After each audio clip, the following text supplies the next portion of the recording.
Hello and welcome to Carbon Removal Newsroom. I'm Ross Kenyon, lead strategist with the Nori Carbon Removal Marketplace. Today I have with me John Piatti, president of American Farmland Trust.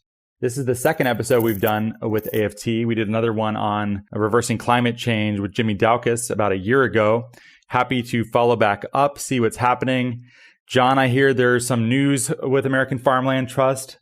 There's a lot of murmurings, you could say, about murmurings. Murmurings makes it sound insidious, but it sounds good that you're working on climate change and agriculture in some exciting way.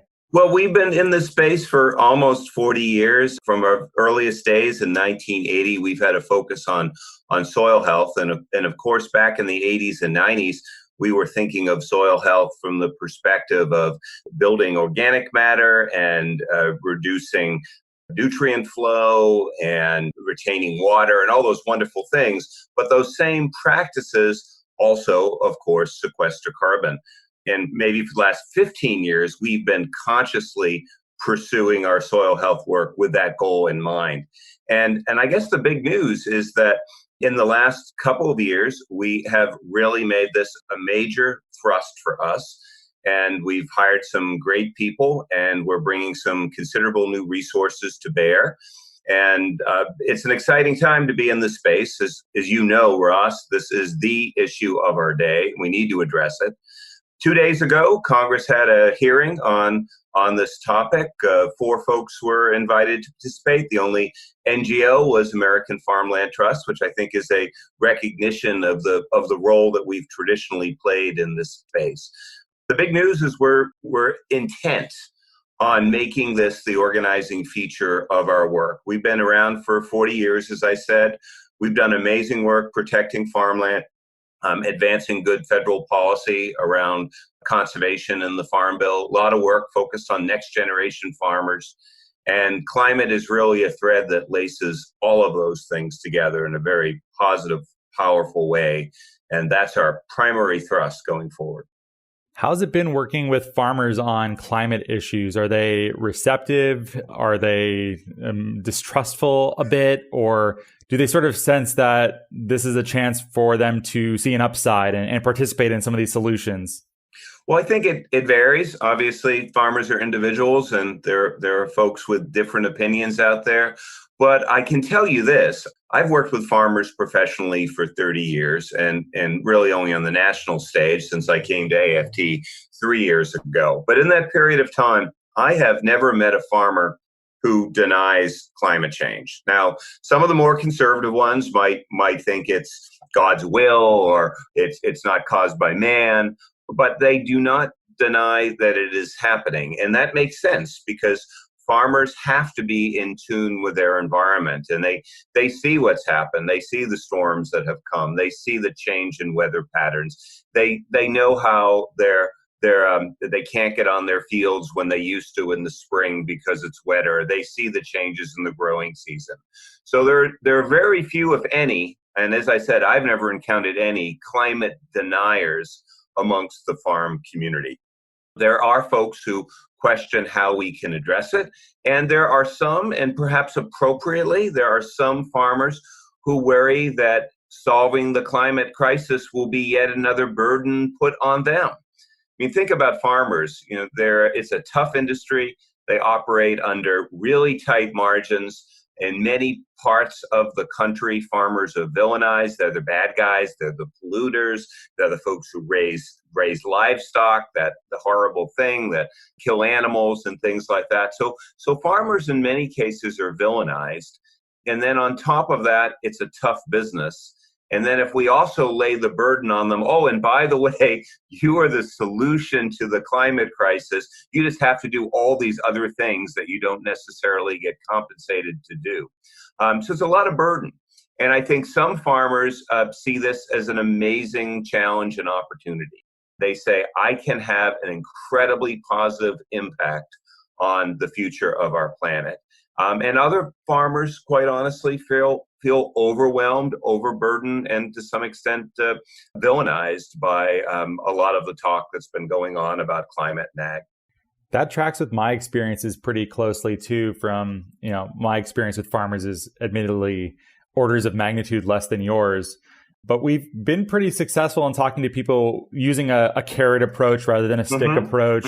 I think farmers recognize that if people are going to help them pay to transition to more regenerative practices, if people want to pay for these ecosystem services, there's something to be gained from it. But of course, if you go there and tell them, yeah, you're a problem, and also you need to change everything that you and many generations of your family have been doing, that's a hard sell. I wouldn't want to be in that position.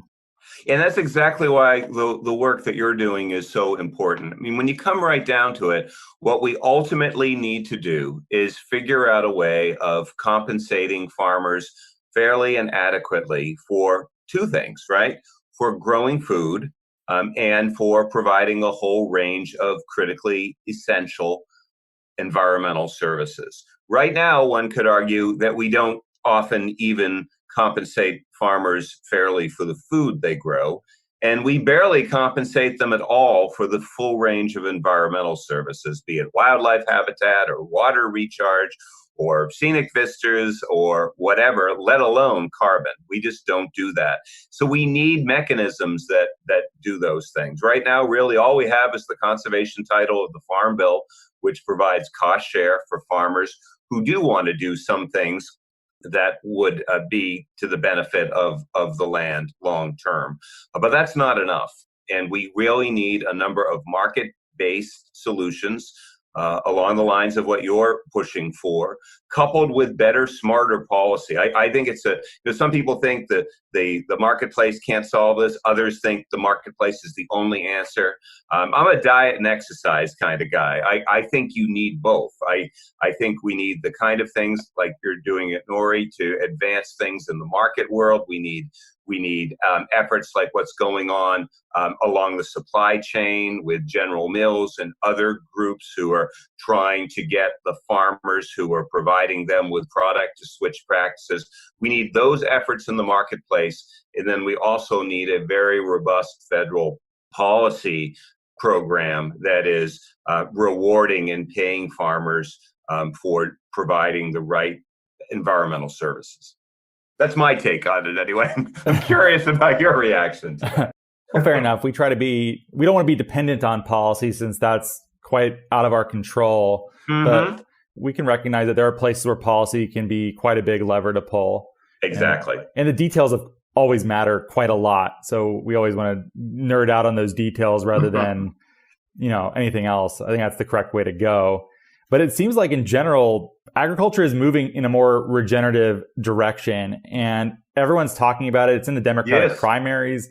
Like, the primarians are speaking about it frequently. What is happening? Why is it the cool kid all of a sudden? Well, it really has changed, and I'll give you an example of that. A little over a year ago, I was in California for Jerry Brown's Climate Action Summit, and the wonderful Secretary of Food and Ag in California, Karen Ross. Karen really wanted to push the governor to have climate and ag play an important role in that international event. And she's a very strong-willed woman, very smart, very well connected.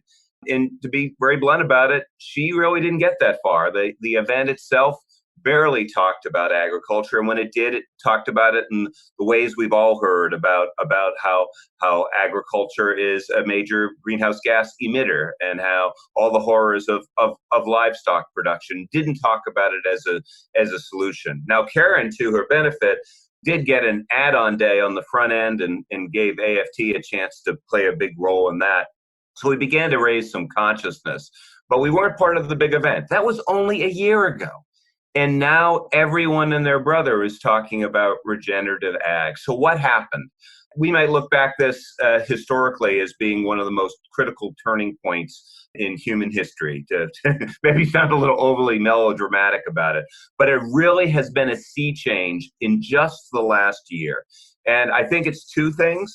Partly it was the Intergovernmental Panel on Climate Change's report, not the one that came out this summer, but the one that came out last fall, that basically said we will never meet the Paris Climate Accord goals simply by reducing our emissions. We have to also take atmospheric carbon and put it back in the soil.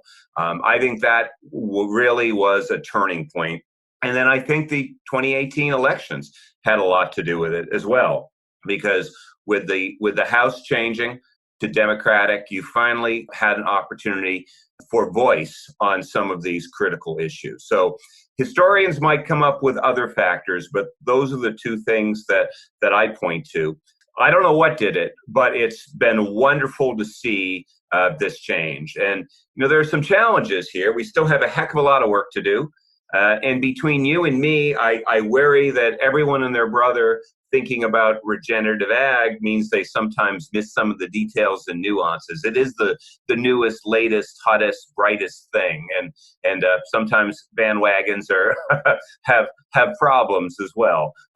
But nonetheless, it is great to see the attention and interest, and I think we can build on that. We can take the people who are excited about this, give them a more nuanced understanding of some of these issues, and I think we're poised to make some real change. Yeah, I think your analysis is pretty spot on. The IPCC report definitely validated carbon removal and regenerative ag in a new sort of way.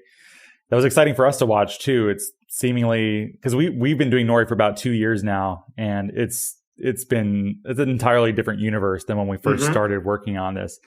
It's been very exciting. Yes. Well, how can people follow your work and what's coming up with AFT? And if people want to follow you and make sure that they don't miss anything, how should they do it? Well, you can certainly go to our website, which is farmland.org, and follow us there. And American Farmland Trust is a fairly comprehensive website. You have to sort of search around, even though carbon is front and center and regenerative ag, I believe, is right there on our homepage.